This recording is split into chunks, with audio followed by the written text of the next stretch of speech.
Maya stood in the command center of Lyra Station as the warning lights began to dim one by one. The battle was over, but the real challenge was just beginning. Captain James Cooper watched her carefully, trying to understand what she was. She moved with a grace that seemed impossible for something living in the physical world. Her skin still carried the faint glow of the runes, those ancient markings that told stories older than human civilization itself. Tempest and Inferno lay in the cargo bay behind reinforced containment fields. The dragons were sleeping now, their massive bodies rising and falling with each breath. Maya could feel their exhaustion through their shared bond.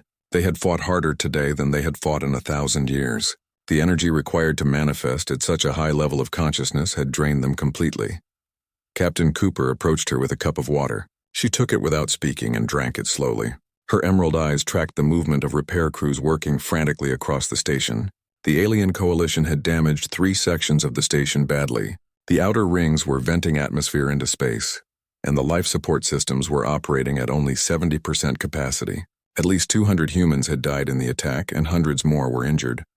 Maya felt the weight of human loss. It was something the elves understood deeply. Her own people had fought wars that lasted centuries, wars that consumed entire bloodlines and left vast territories barren and lifeless. But this was different. Humanity was young. They had not yet learned how to survive in a universe that did not care about their intentions or their desires. Cooper finally spoke. His voice was rough with exhaustion and emotion. He told Maya that the Federation would want to know everything about her kind and her dragons. They would send emissaries and scientists.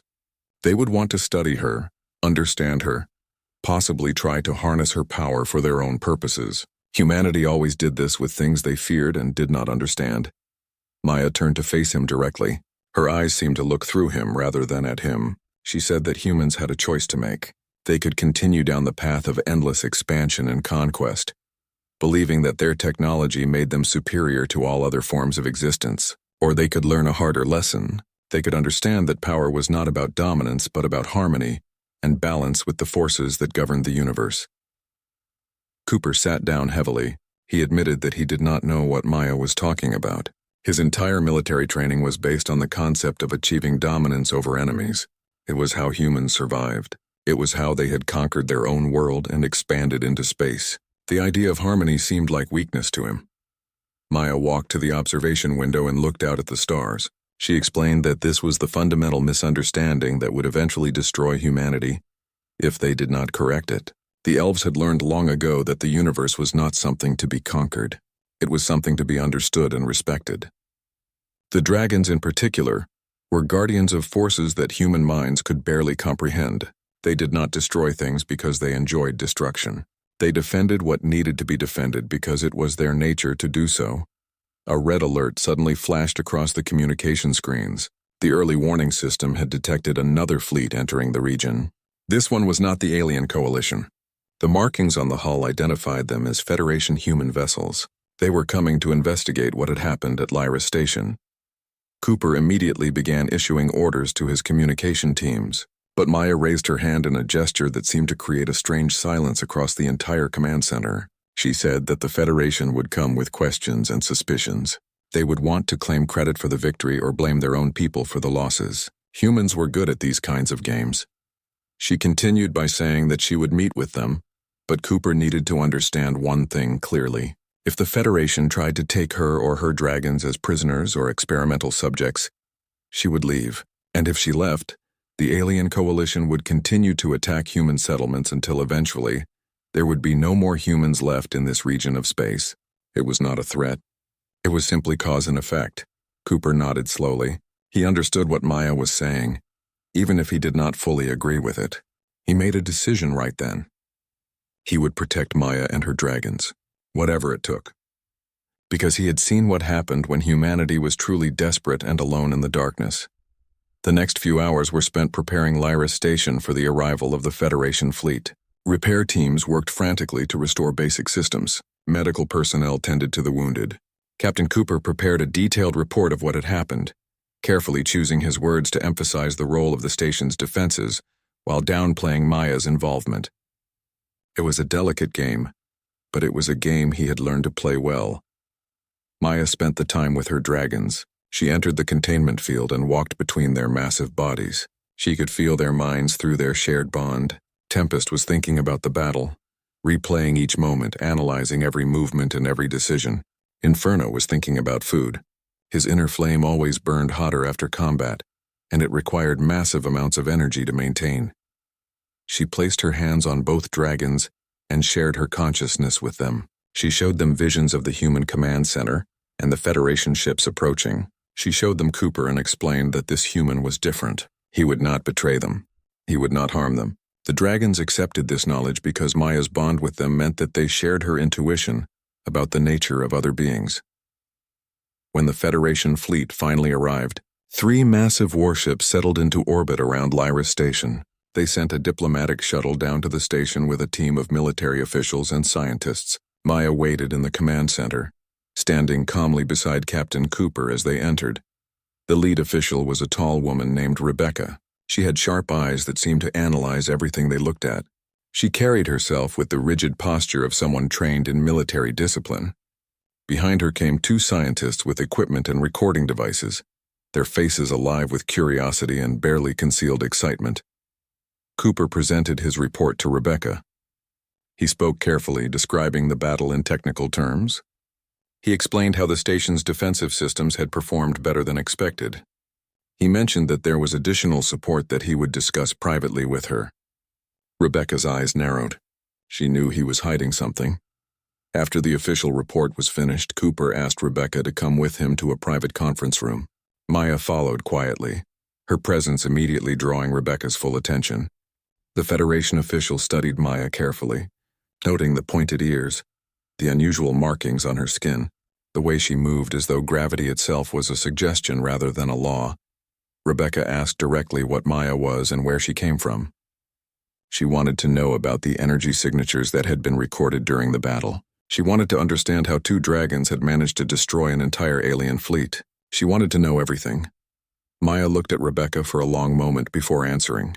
She said that humans always wanted to understand things immediately, as though reality could be compressed into data and files and scientific papers. She explained that understanding was a process that took time and patience, but she would answer their questions in the order that mattered most. She told Rebecca that the alien coalition was not actually a random threat to human expansion. It was a deliberate effort by an older galactic power to limit humanity's growth before they became too powerful to control. The dragons and the elves had been fighting this same coalition for thousands of years. Lyra Station was simply one small battlefield in a much larger war. Rebecca's face went pale. She realized immediately that everything she thought she knew about the galaxy had been wrong. Humanity believed they were alone, and that the threats they faced were random attacks from unorganized enemies. But if what Maya was saying was true, then humanity was caught in a conflict they did not even know existed. Cooper saw the realization wash across Rebecca's face. He knew this moment would change everything. The Federation would have to accept help from the elves, or they would be destroyed completely. There was no middle ground. There was no option where humanity could go back to the way things had been before. Maya told Rebecca that she was willing to help train human fighters and teach them how to work with the ancient forces. But it would require sacrifice. Some humans would not survive the training. Some would reject what needed to be learned.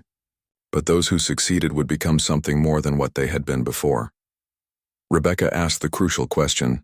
She wanted to know what Maya wanted in exchange for this help. She expected a list of demands or conditions, but Maya simply said that she wanted humanity to survive and learn. That was enough. The elves did not require gold or land or resources. They required only the chance to live in peace, and the satisfaction of knowing that they had prevented yet another species from destroying itself through ignorance and arrogance. As Rebecca left the command center to report back to the Federation fleet, Cooper and Maya were left alone once more. The training center on Lyra Station had been hastily converted from a cargo facility into something resembling an arena. Maya had requested a space where gravity could be controlled and modified. She needed room for her dragons to move freely, and for human soldiers to learn what it meant to stand in the presence of such ancient power. The Federation had agreed, though Rebecca made it clear that this entire operation was being watched very carefully by the highest authorities in human command. Structure. The first group of recruits arrived on day 3, after the Federation ships had docked. They numbered 50 soldiers, All of them volunteers who had heard about the battle and wanted to learn from Maya. They came from different branches of the military. Some were pilots, some were ground combat specialists, and some were just ordinary people who had decided they needed to be part of something larger than themselves. Maya watched them file into the training arena from an elevated platform where she stood with Tempest and Inferno. The dragons were awake now and had been fed enormous quantities of energy-rich food. They were moving with renewed vitality, though they still carried the weight of their recent battles in their movements. They did not rush or waste energy. Every step was calculated and purposeful. Captain Cooper stood beside Maya with a concerned expression. He had warned her that training 50 humans at once would be extremely difficult. Humans had fragile bodies and minds that broke under stress more easily than most species. They needed breaks and recovery time. They needed motivation and encouragement. They were not like dragons who could push themselves to the brink of destruction and still function. Maya said nothing in response. She simply walked down the stairs to the center of the arena, where the 50 soldiers stood arranged in neat military rows. They were nervous. She could feel their anxiety through the connection between herself and the living world around her. Humans gave off their emotions like light. They were not good at hiding what they truly felt. She began to speak to them. She told them that they had been chosen to learn something that would change them forever. They would never be able to go back to the way they had been before. They would become something more, but also something fundamentally different. Some of them would not survive. Some of them would refuse to complete the training. Some would complete it and wish they had never started. A soldier in the front row raised his hand to ask a question. His name was Marcus, and he had been a pilot in the Federation Air Force. He asked what exactly they were being trained to do. Did they need to learn to fight dragons? Did they need to learn to pilot the advanced technology of the elves? Maya answered by asking Marcus to walk with her to the center of the arena. She had him stand directly between Tempest and Inferno. The two dragons lowered their heads, bringing their massive jaws close to Marcus. He froze completely, unable to move or breathe. Every instinct in his body was screaming at him that he was about to die, but nothing happened. The dragons simply smelled him, studying the scent of this tiny human. Then they withdrew and settled down into resting positions. Marcus stood there shaking, trying to understand what had just happened. He had looked directly into the eyes of creatures that could have killed him with a single movement of their massive claws. Maya explained that the training was not about learning to fight or learning to use weapons. It was about learning to understand the connection between all living things. It was about moving past fear and aggression into a place of harmony and balance. If a human could stand between the dragons without attacking them and without running away, then perhaps they could eventually learn to bond with smaller creatures and channel the forces of the universe through their own consciousness. She told them that the Federation would use them as weapons. That was inevitable. Humans always tried to weaponize things they did not understand. But if they truly learned what she was trying to teach them, they could be much more than weapons. They could become bridges between species. They could become voices for peace in a galaxy that had known nothing but endless war. The training began immediately. Maya worked with the soldiers for 8 hours straight without a break. She taught them meditation techniques that the elves had developed over thousands of years. She taught them how to breathe in ways that opened channels in their minds to forces beyond the physical world. She taught them to see the world not as separate objects but as a unified whole, connected by invisible threads of energy. Many of the soldiers struggled. Some complained that they did not understand what they were being asked to do. Others became frustrated because they could not see immediate results. But slowly, over the course of weeks, something began to change in them. Marcus was one of the first to make real progress. He discovered that when he entered the meditation state that Maya had taught him, he could sense the presence of the dragons without using his eyes. He could feel their breathing and their heartbeat as though it was his own body that was alive. This connection terrified him at first, but gradually he came to crave it. Other soldiers began to report similar experiences. They started talking about visions they were having. They described dreams where they flew with dragons or saw the galaxy from perspectives that were impossible from human technology. Some of them began to exhibit small abilities. They could move objects with their minds or predict events before they happened. Rebecca visited the training arena frequently to monitor the progress. She brought with her scientific instruments and cameras that recorded everything the soldiers were doing. She wanted to understand the mechanism behind what was happening. She wanted to find a way to teach it to other humans without needing Maya's direct involvement. Maya was aware of Rebecca's presence and her intentions. She did not object to the monitoring because she knew that eventually humans would need to teach these techniques to other humans. The elves could not train all 7 billion people on Earth. They did not have the time or the resources. But if enough humans learned to open their minds to the greater forces of the universe, they could teach others. One day, Marcus asked Maya a question that cut to the heart of everything. He wanted to know if the dragons would ever truly trust humans, or if humans were always going to be viewed as inferior creatures by the elves and their dragon companions. It was a hard question, and it deserved an honest answer. Maya said that trust was earned through consistent action over long periods of time. The elves had fought wars that lasted longer than human civilizations had existed. They had seen humans rise and fall like waves in an ocean, but they were willing to try again because they understood that the universe needed diversity. If all consciousness was the same, if all beings thought in the same way and valued the same things, then the universe would become static and dead. She told Marcus that humans had something precious that many older species had lost. Humans were incredibly adaptable. They learned quickly. They could change their minds and their beliefs faster than almost any other species. This was both a strength and a weakness. It made humans unpredictable and sometimes dangerous, but it also made them valuable allies in times of crisis. Marcus asked if he would ever be able to bond with a dragon the way that Maya had bonded with Tempest and Inferno. Maya smiled and said that perhaps one day he would. But such bonds took time to develop.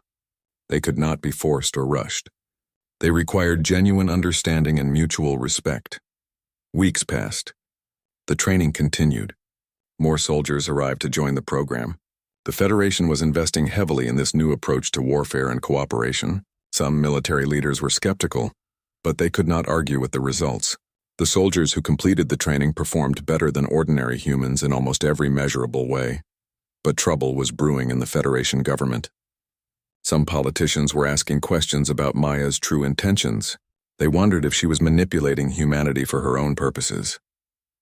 They worried that by training humans to use these ancient forces, they were creating something that could eventually turn against them. These concerns came to a head when a secret meeting was called between the Federation's highest military commanders and Maya. Cooper was allowed to attend, and Rebecca was there as well. The military leaders presented a proposal.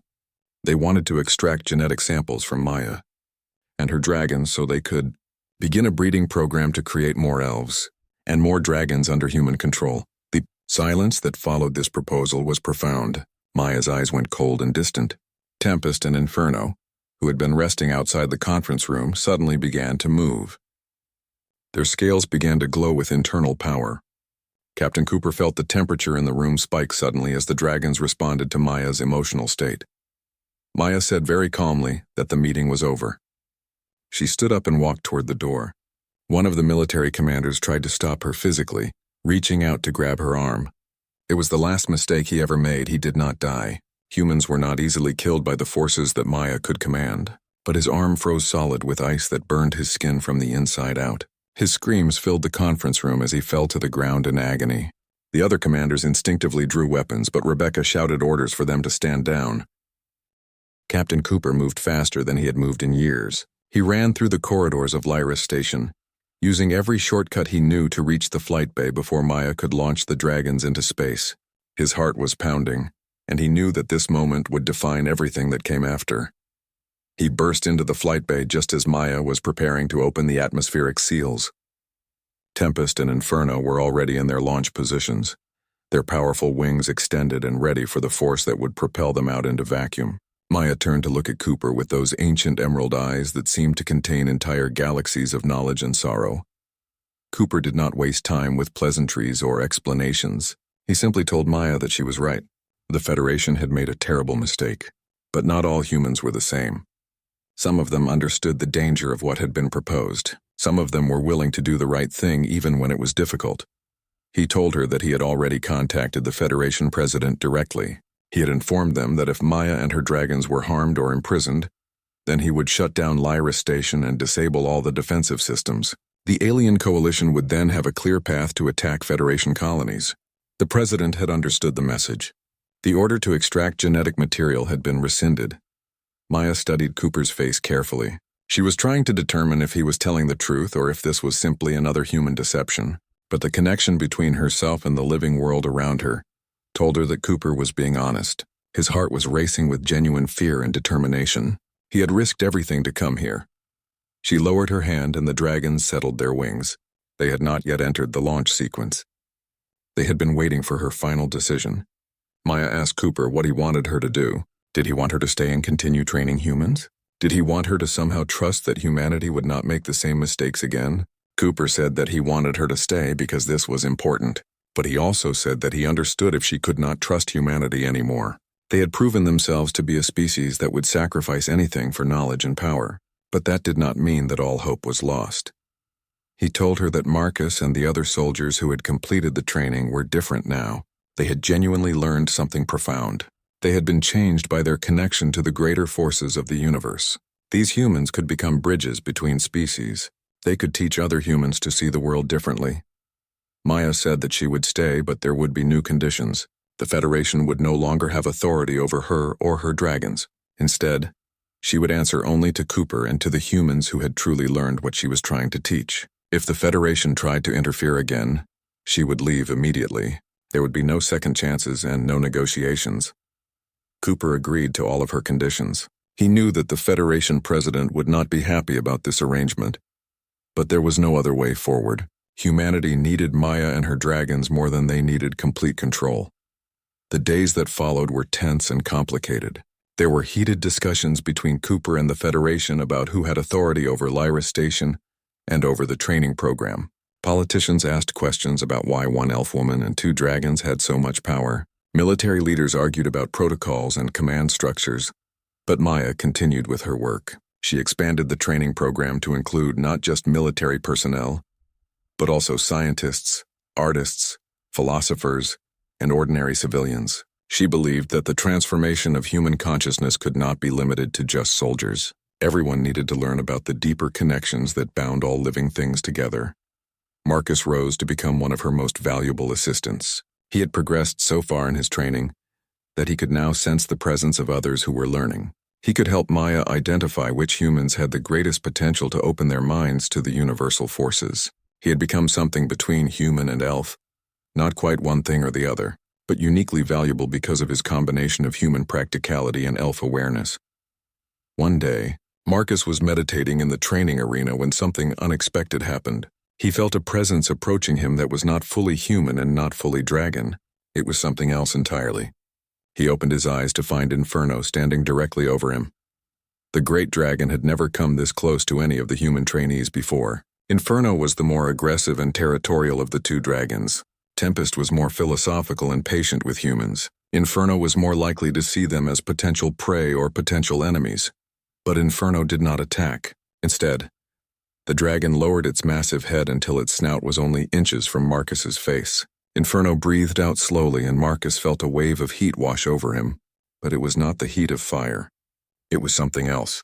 It was the sensation of being seen and understood by a consciousness that operated on a completely different level than human awareness. Marcus closed his eyes and tried to relax into the experience. He allowed his consciousness to merge with the sensation of Inferno's presence. And in that moment, something profound happened. Marcus experienced a flood of images and sensations that were not his own. He saw the universe through the eyes of a dragon. He saw how energy flowed through all things. He saw the connections between every living creature and every star and every atom of matter in existence. He understood for the first time why Maya cared so much about helping humanity. It was because every life had value. Every consciousness added something unique to the overall fabric of the universe. When the experience ended, Marcus found himself lying on his back on the training arena floor with tears streaming down his face. Inferno had withdrawn and returned to resting beside Tempest. But something had fundamentally changed in Marcus. He had been given a gift that most humans would never receive. He had been allowed to touch the mind of an ancient dragon. Maya approached Marcus and helped him sit up. She asked if he understood now what she had been trying to teach. Marcus nodded, unable to speak because his emotions were overwhelming. He finally understood that the training was not about becoming powerful, or learning to fight or gaining status. It was about becoming aware. It was about learning to see reality as it truly was, rather than how human minds had learned to perceive it. Maya told Marcus that he was ready for the next stage of his training. She said that he would begin to learn how to bond with a smaller dragon, one that would respond to his consciousness and grow along with him. This was a privilege that very few humans had ever been granted. The last human to have such a bond had lived 5,000 years ago, in the ancient times before humans and elves had become separated by distance and culture. The news of Marcus's bond with Inferno spread quickly through Lyra's station and then out into the Federation. It created enormous excitement and also enormous concern. Some people saw it as a sign that human and elf cooperation was truly possible. Others saw it as proof that Maya was manipulating humanity to serve her own purposes. But the tide was turning in Maya's favor. More humans were beginning to feel the touch of the greater consciousness that she had been trying to open them to. They began to report experiences that they could not explain using science or technology. They felt connected to nature in ways that seemed impossible. They could sense the presence of others even when they could not see them. They understood things about the future that had not yet happened. The Federation realized that they had to accept this new reality. Humans were changing. They were becoming something that their own scientists could not yet explain or measure. Some of them resisted this change violently, but most of them embraced it because they could feel that it was making them better. They were becoming more aware, more compassionate, more capable of understanding perspectives that were different from their own. Maya stood once more at the observation deck of Lyra's station, looking out at the vast expanse of space beyond. Tempest was curled up nearby, and Inferno was somewhere in the station with Marcus, helping him prepare for the arrival of his bonded dragon. Cooper was working with the Federation to establish new protocols for how humans and elves would work together. For the first time since arriving at this human station, Maya felt something close to hope. Perhaps humanity could be saved. Perhaps they could learn the lessons that they needed to learn. It would take time. It would require sacrifice and suffering, but the potential was there, and that was enough for now.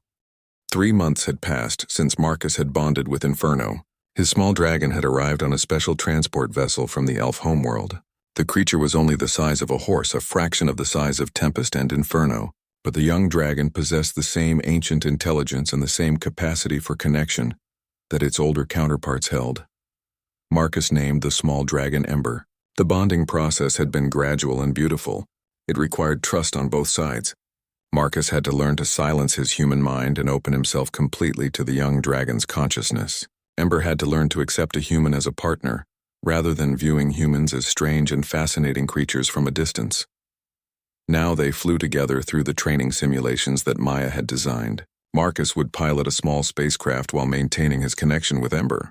The dragon would guide him through complex maneuvers and help him understand how to move not just through physical space, but through the layers of energy that permeated the universe. It was an entirely new way of piloting that made conventional technology look primitive in comparison. The other trained soldiers watched Marcus's progress with a mixture of envy and inspiration. They wanted to achieve what he had achieved. They wanted their own dragons to bond with. But Maya had explained that bonding could not be rushed. It had to happen naturally and organically. Only when both the human and the dragon were ready would the bond form. Captain Cooper had his own reasons to be pleased with Marcus's progress. The Federation military had been analyzing the enhanced capabilities of the trained soldiers. They were performing at levels that should have been impossible for human physiology.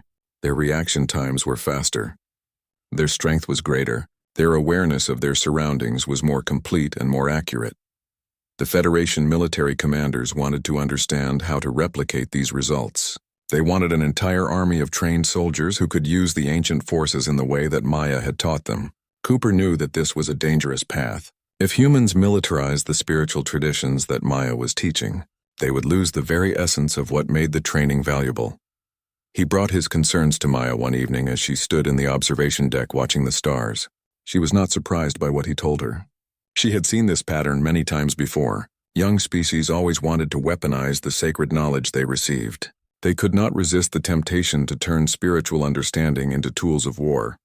Maya said that Cooper would need to make a choice soon. He could either allow the Federation to turn the training into a military program, or he could work with her to create something different. He could help establish schools and centers of learning that were dedicated to genuine transformation of human consciousness rather than to the creation of better soldiers. Cooper asked if those two things were mutually exclusive. Could they not have both warriors and spiritual teachers? Maya answered that the intention behind the training mattered enormously. If humans trained with the primary goal of becoming more powerful in combat, then that intention would shape how they developed. They would learn the techniques, but they would miss the deeper understanding. They would become weapon users rather than true practitioners of the ancient disciplines. Cooper made his decision at that moment. He decided that he would retire from active military command and work instead with Maya to establish the first official school of consciousness expansion for humans. He would use his authority and his reputation to protect the school from Federation interference. He would help recruit teachers and students who were truly interested in transformation rather than in military advancement. The Federation was not pleased with this decision. They wanted Lyra Station to remain under military control. They wanted the training program to be focused on creating elite soldiers. But Cooper invoked a clause in the original agreement that Maya had established. Because the Federation had tried to exploit Maya and her dragons, they had forfeited their right to control the training program. Legal battles ensued. Federation lawyers argued that Cooper had no authority to make such unilateral decisions about a military installation. Cooper's lawyers countered that Lyra Station had been specifically designated as neutral territory when Maya agreed to help defend it. Furthermore, Maya herself was a free agent who had never officially joined the Federation military structure. She could go wherever she wanted and teach whomever she chose to teach. The case went all the way to the Federation Supreme Court. The ruling was surprising to many observers.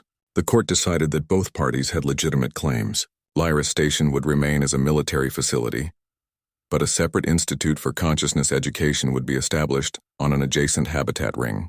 The institute would be independent and would have its own governance structure. Maya and Cooper began the work of establishing the Institute of Transcendent Understanding. They recruited teachers from various elf communities who were willing to help guide humans through the process of consciousness expansion. They brought in philosophers, scientists, and spiritual practitioners from different human cultures who could help bridge the gap between ancient wisdom and modern human understanding. Marcus was appointed as the first human director of education at the Institute. His experience bonding with Ember had given him unique insights into how humans and dragons could work together. He began developing a curriculum that combined physical training, meditation practices, philosophical study, and direct interaction with the dragons. The first class of students at the Institute was carefully selected. They included 50 people of various ages and backgrounds. Some were former military personnel. Others were academics and artists and skilled workers. They came from many different human cultures and nations. They all shared one thing in common. They were willing to set aside everything they thought they knew and open themselves to learning something completely new. The training was intense and transformative. Students spent 8 hours a day in meditation and consciousness exercises. They studied texts that had been written by elves thousands of years ago. They learned about the history of the Dragon-Elf partnership and how it had shaped galactic civilization. And they began to experience direct connection with the dragons. Not all of them bonded. Most people were simply not compatible with dragons, no matter how much training they received. But those who did bond experienced something that transformed them completely. They gained access to perspectives and abilities that they had never thought possible. One young woman named Claire bonded with a small emerald dragon named Whisper. She had been a mathematician and engineer, someone whose entire life had been devoted to understanding the physical world through calculations and measurements. The bonding experience shattered her previous understanding of reality entirely. She discovered that mathematics was not something humans had invented to describe the universe. It was something that the universe itself was made of. Numbers and equations were not abstract concepts. They were real forces that shaped everything. By understanding the deeper mathematics of existence, she could manipulate energy and matter in ways that seemed like magic, but were actually just a deeper application of natural laws. Claire began teaching classes on what she called spiritual mathematics. She showed students how to see the mathematical patterns that underlay all of existence. She taught them how to use these patterns to improve their meditation and to deepen their connection with the universal consciousness. More people began to bond with dragons. The dragons seemed to enjoy working with humans. There was something about human creativity and adaptability that fascinated them. Humans had such short lifespans that they could learn and grow at tremendous speed. In just a few years, individual humans could achieve spiritual development that might take elves centuries to accomplish. But not everything was positive. There were people who used their newfound abilities for selfish purposes. There were individuals who bonded with dragons and then used that connection to gain power and influence within human society. There were people who tried to use their spiritual abilities to control others or to gain wealth and status. Maya had to deal with these problems personally in some cases. When a bonded pair became corrupted, when they used the sacred connection for selfish purposes, the dragons would break the bond. It was a painful process for both human and dragon. It usually resulted in significant damage to the human's ability to function at a high level of consciousness. Marcus worked with Maya to develop an ethics curriculum. She taught students that the bonding was not something to be treated lightly. It was a sacred responsibility. A human who bonded with a dragon was taking on the obligation to use their enhanced abilities to help others and to protect the innocent. Bonding for personal gain or selfish purposes would result in the breaking of the bond. Cooper watched all of this development with satisfaction. Lyra Station had been transformed from a military fortress into something much more valuable. It had become a center of learning and transformation. It was beginning to reshape human civilization from the ground up. And it had all started with one elf woman and her two ancient dragons. The Federation Council chamber was silent as Maya presented her proposal. Representatives from every human nation and every settled world had gathered to listen. She spoke without notes or presentation materials. She simply stood before them with Tempest and Inferno positioned on either side of her. She explained that humanity was at a crossroads. They could continue on their current path, developing better weapons and fortifications, always afraid of the alien coalition and other threats in the galaxy. Or they could choose a different way forward. They could commit to the widespread transformation of human consciousness. They could establish schools of transcendent understanding on every major world. The proposal included specific numbers. Maya requested that the Federation allocate resources for 20 new facilities over the next 10 years. Each facility would be staffed with elf teachers and would have access to dragons for bonding purposes. The goal was not to create a military superforce. It was to gradually transform human society so that all humans, regardless of their position or background, would have access to consciousness expansion training. Many of the council members were skeptical. They wanted to know what this would cost and what the benefits would be. They wanted to know how this would affect their military capabilities. They wanted to know if there was a guarantee that humans would not eventually turn against their elf teachers. Maya answered each question directly and honestly. The program would require significant resources, but the long-term benefits would far outweigh the costs. Military capabilities would improve, but more importantly, human society would become more stable and peaceful. And as for turning against the elves, she said that was always a possibility. But she was willing to take that risk because she believed in the potential of human consciousness to evolve beyond its current limitations.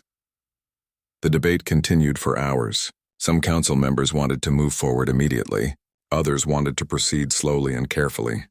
A few wanted to reject the proposal entirely and return to a purely military approach to dealing with threats.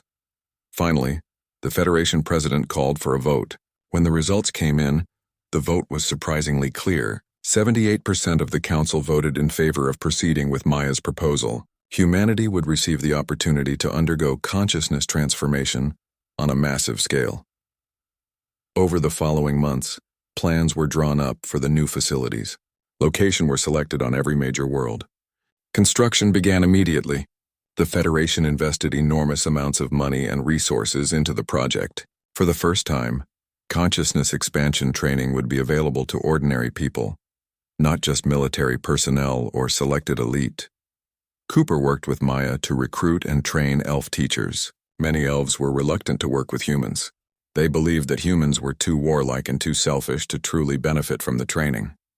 But Maya was persuasive. She explained that this was exactly why humans needed the training so desperately. Without consciousness expansion, humanity would eventually destroy itself. With it, they had a chance to become something greater. Some elves agreed to come to human worlds and teach. They brought with them dragons that were young but old enough to form bonds with carefully selected humans. They brought ancient texts and teaching techniques that had been refined over thousands of years. Marcus became one of the traveling teachers. He moved between different human worlds, working with local instructors to establish effective teaching methods. His bond with Ember made him uniquely qualified for this work.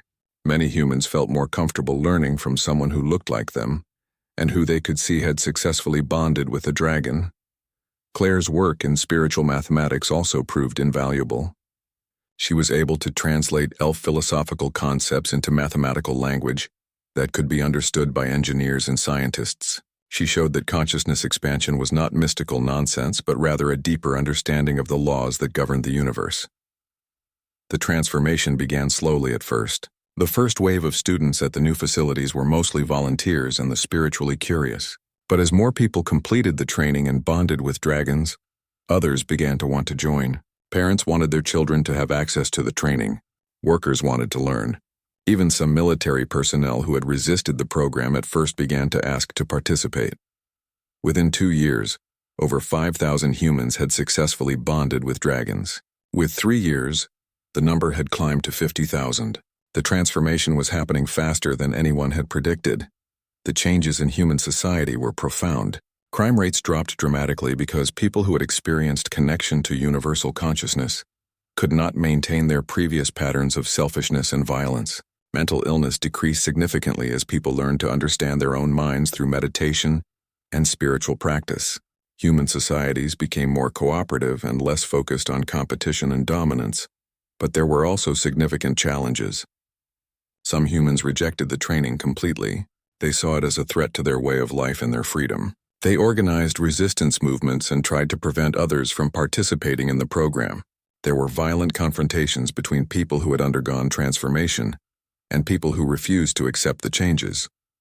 The alien coalition launched new attacks, but they found that human defenses had improved tremendously. Humans who had bonded with dragons were able to work with military technology in ways that had previously been impossible.